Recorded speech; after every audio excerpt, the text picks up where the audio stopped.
Hundreds of millions of dollars are being poured into mega stadiums across North America just to remove the old turf and replace it with over 120,000 square meters of natural grass ready for the biggest football event on the planet.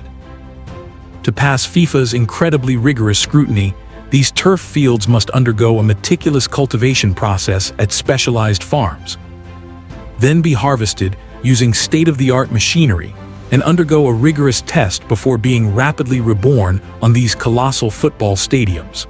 So, what is the actual technological process behind a World Cup turf field? Let's find out with Mido Explained.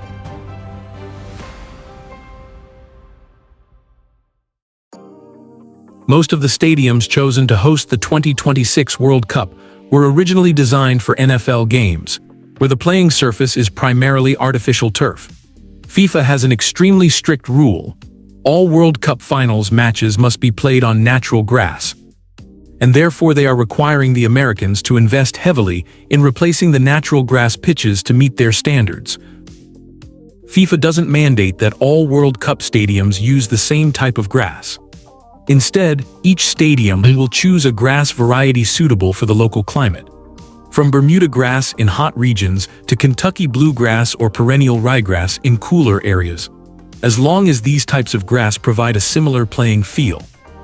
The entire grass area will be cultivated at 11 specialized farms across North America and travel to 16 stadiums serving the World Cup. For example, grass in Carolina requires a 12-hour journey to reach MetLife Stadium.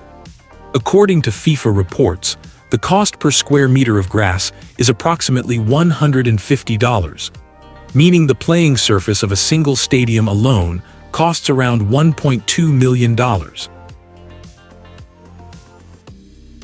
The journey of natural grass begins in the vast grass farms across the United States. Like many other crops, everything starts with selecting the right variety and sowing the first grass seeds.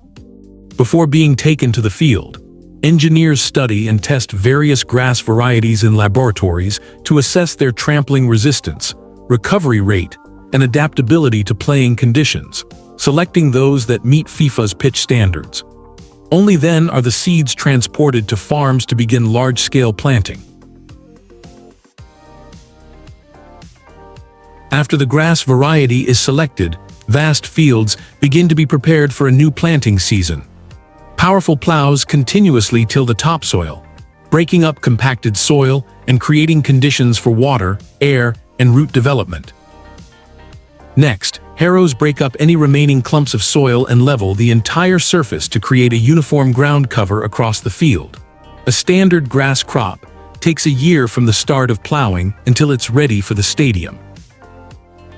Immediately afterward, automated seeders began rolling across the field, scattering seeds at an extremely precise density to ensure the grass grew evenly across the entire surface.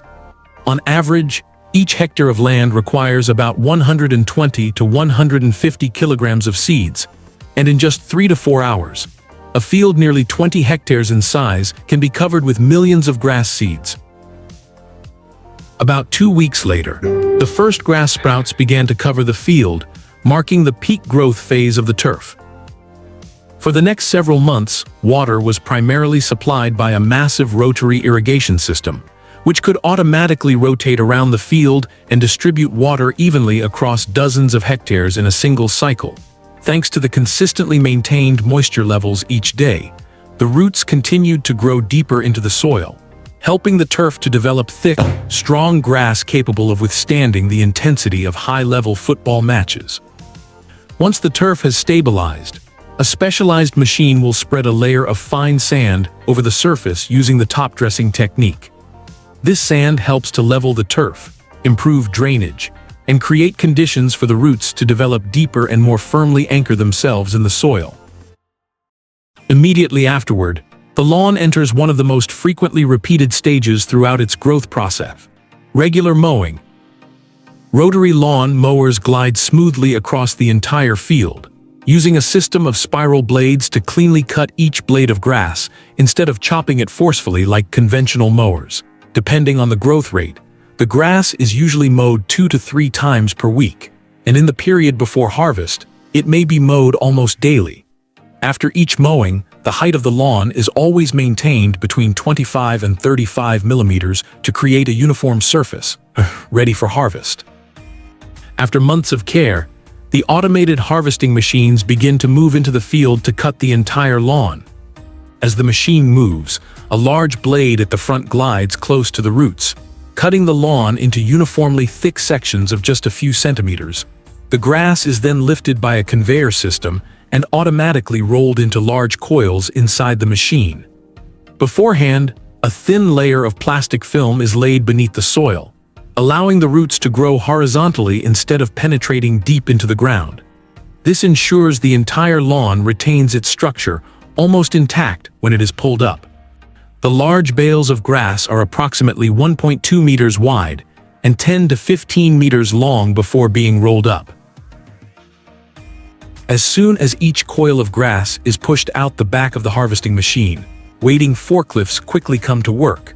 Hydraulic lifting arms gently slide under each coil of grass, weighing hundreds of kilograms, lifting it off the ground and transporting it to a collection area next to the field, where it is loaded directly onto specialized trucks waiting outside. From here, the rolls of artificial turf begin their journey of hundreds of kilometers to reach the stadiums hosting the World Cup.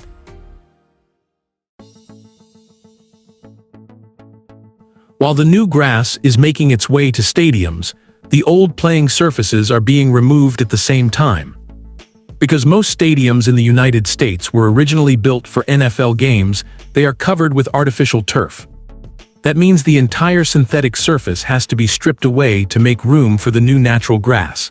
And that's where specialized turf removal machines go to work. As the machine moves forward, a cutting blade at the front slides carefully beneath the artificial turf, separating the entire surface from the base below without damaging the underlying foundation. A built-in conveyor system then continuously lifts the turf and automatically rolls it into massive bundles inside the machine.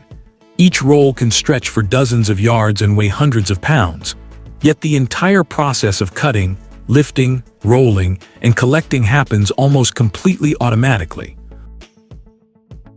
Before long, the artificial turf that once covered the entire stadium has disappeared, exposing the full base underneath. The finished rolls are then loaded onto specialized vehicles and hauled out of the stadium, where they are sorted for recycling or other forms of processing. Once the old surface has been completely cleared away, the stadium is finally ready for the next critical stage, preparing the foundation for the installation of its brand new World Cup natural grass. After old surface completely removed, the first step is installing an underground irrigation system to ensure the new grass will receive even watering across the entire field. Next, multiple layers of specially engineered soil are spread over the surface, creating the foundation where the grass roots will eventually grow. Once the soil base is in place, thousands of tons of clean sand are added to improve drainage and give the field greater stability. Specialized ground preparation machines then move back and forth across the stadium, breaking up any remaining soil clumps while thoroughly mixing the sand and soil into a uniform layer. At the same time, they level the entire surface, eliminating any high or low spots that could affect the quality of play. Only after the foundation meets strict standards for both flatness and compaction is the stadium finally ready to receive its first rolls of World Cup grass. Shortly afterwards, trucks loaded with rolls of natural grass arrived at the stadium. Finally, the first rolls of World Cup grass arrive at the stadium. Forklifts continuously transport each roll from waiting trucks to the installation area where specialized turf-laying machines are already in position. As the machine moves forward, each roll, weighing hundreds of pounds, is slowly unrolled and laid flat across the carefully prepared sand base. Every strip is positioned with remarkable precision, edge to edge, because even the smallest gap could become visible once the grass begins to root and grow. Following closely behind, workers carefully pull, align, and adjust each edge by hand to ensure every seam fits together perfectly. Any sections that overlap or fall out of line are trimmed immediately with specialized knives, then rejoined inch by inch until the seams are almost impossible to see. Around the sidelines, the center circle, and the goal areas, the turf must be cut and shaped entirely by hand to match the exact dimensions of the field. This is also the most time-consuming stage of the installation, since even the slightest mistake can affect the quality of the finished playing surface. Once every roll has been installed, specialized rollers make repeated passes across the field, pressing the turf firmly into the sand base, eliminating trapped air pockets, and helping the roots make immediate contact with the soil beneath. The irrigation system is then switched on to maintain consistent moisture, giving the roots the ideal conditions to begin growing into the new foundation. Within just a few days, the seams between the rolls gradually disappear as the grass grows together into a single continuous surface. From start to finish, installing and finishing a full-size soccer field typically takes about 2 to 3 days, requiring the coordinated work of specialized machinery and dozens of workers to ensure every detail meets FIFA's exact standards. Once the grass is fully set, specialized marking machines spray white paint to the exact dimensions set by FIFA, while technicians continuously check and adjust to ensure that each boundary line, center circle, and penalty area is almost perfectly accurate. Finally, the goalposts, nets, and other playing equipment are installed, marking the completion of a World Cup stadium, ready for the opening whistle. So you've learned the entire process by which the Americans transformed NFL stadiums to host the 2026 World Cup. My knowledge is compiled from various sources, so if there's anything wrong or needs correction, please comment below. If you found this video helpful, please give it a like and subscribe. See you in Mido Explains next video.